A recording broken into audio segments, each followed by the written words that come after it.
Sur les Champs-Élysées, première tentative pour franchir le cordon de sécurité.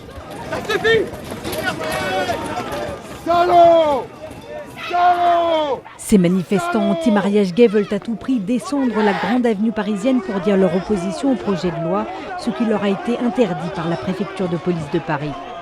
Et ils vont très vite repartir à l'assaut.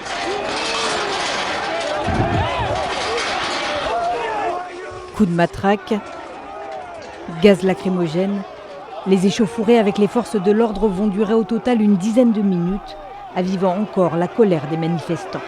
Je veux juste qu'on nous écoute, et juste ça, putain on est combien? Et on nous gaze, moi, putain vous m'avez gazé, vous prenez pour qui? On est des chiens! Mais là c'est stop quoi, il faut nous écouter, on a des choses à dire, on ne veut pas de cette loi, donc il faut nous laisser nous exprimer et nous donner accès à toutes les rues de Paris, comme toute manifestation. La polémique est lancée. Pour de nombreux élus de droite, l'accès aux Champs-Élysées aurait dû être autorisé et la réplique des forces de l'ordre a été disproportionnée. Est-ce qu'il est normal qu'on ait des forces de l'ordre dans la République qui tirent sur des familles et des enfants? Je pose cette question, c'est juste le reflet de la violence avec laquelle le gouvernement traite ce mouvement. C'est inacceptable. Il faut vraiment que de ce point de vue, la préfecture de police soit sanctionnée.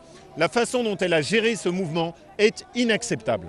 Mais pour la préfecture, les forces de l'ordre n'ont fait que leur devoir. Les policiers ont été confrontés à des manifestants qui ont tenté de forcer des barrages qui avaient été disposés en parfait accord avec les organisateurs et n'ont fait usage de gaz aérosol que pour faire face à des comportements extrêmement agressifs. Au final, les manifestants n'auront pas atteint leur but et n'auront pas pu véritablement marcher sur les Champs-Élysées. Mais les forces de l'ordre ont dû tout de même lâcher du lest sous la pression. L'avenue Foch et les abords de l'Arc de Triomphe notamment étaient exclus du parcours initial de la manifestation qui a finalement été étendu devant l'ampleur et la détermination de la foule.